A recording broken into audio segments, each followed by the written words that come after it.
we're going to finger most of the chords in this song. Well, I'm going to show you how we're going to finger all of them. But the A chords are going to be played with a bar because you're never using the first string, so it doesn't matter too much about that. But you need to make a hinge bar with your finger flattened out across the second, third, and fourth strings. And that's what allows you to play this hammer-on that you're going to need. Now, Eric does this with his third finger, but try with your second or try with your third. Either one will work. Now, the next chord is an E with G sharp in the bass, and this chord shape appears in 3 different spots in the song. But we need your second finger on G sharp, the 4th fret of the E string, your third finger on B, the 4th fret of the B string, the 3rd string, and an E right here. Now, the way Eric plays these chords, there are 3 of them he uses in the song. He plays them with his 1st and 3rd fingers at the 4th and 5th frets, and then his thumb playing the bass wrapped around that. Even on his nylon string guitar, he has big enough hands to get away with this. Again, I don't recommend this, but I like people to get used to using this set of fingers. It's also it's a great exercise to be able to get from your A chord to the E with G sharp in the bass, trying to keep your hand in one position. Then you're in good shape to get to the F sharp minor, where you just need a full bar across the 2nd fret. It's really F sharp minor 7 because you don't need your 4th finger on, but you're never even going to hit the string that makes it minor 7, so you can get away with this fingering. And then in the intro we also have an A, back to an A chord. Some of the A's have the E in the bass. All that means is you're going to finger it the same way, but you're going to be hitting the 6th string in the bass. The D with F sharp is the exact same fingering as the E with G sharp, except it's at the 2nd fret. So I've got 2 notes at the 2nd and my 4th finger on the 2nd string at the 3rd fret.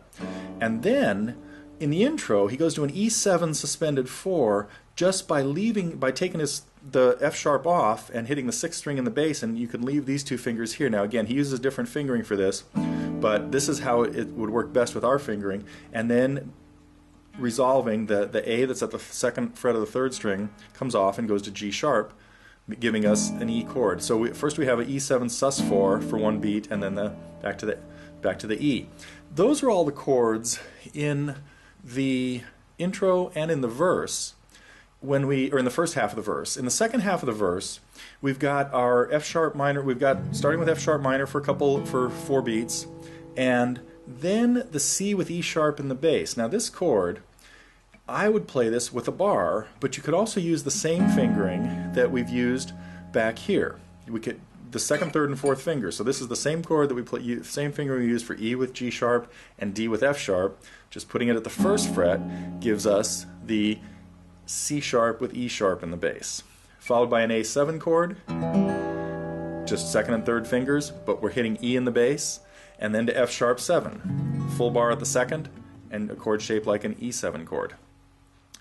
B minor 7 is a very similar shape at the 2nd fret, but your 2nd and 3rd fingers move to the 2nd string and 4th string. Again, there's pictures of all these in the tablature, of course, too. Now, when we have B minor 7 and we need E in the bass, all we do is shorten the bar so that we can hit the 6th string in the bass along with it.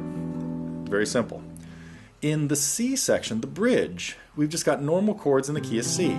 A C chord, G with B in the bass. This is another one of our chords that has the 3rd in the bass.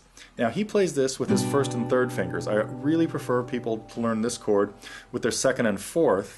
2nd finger on B and 4th finger on D puts you in better position to get to the A minor that is right behind it.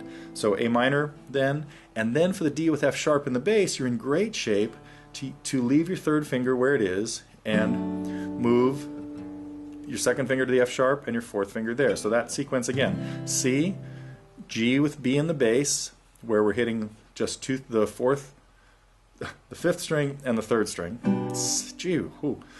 The 5th string and the 2nd string. Pay attention, Neil. Okay, and again, then our A minor, D with F sharp in the bass.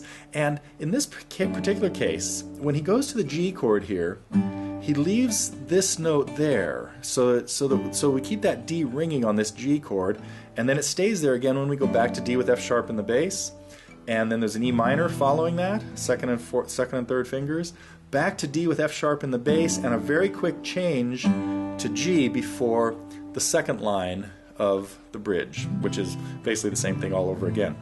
There's one other little run that happens coming out of an E chord. We hear, there's actually 2 other runs that happen. I forgot about one back that happens on the F sharp 7.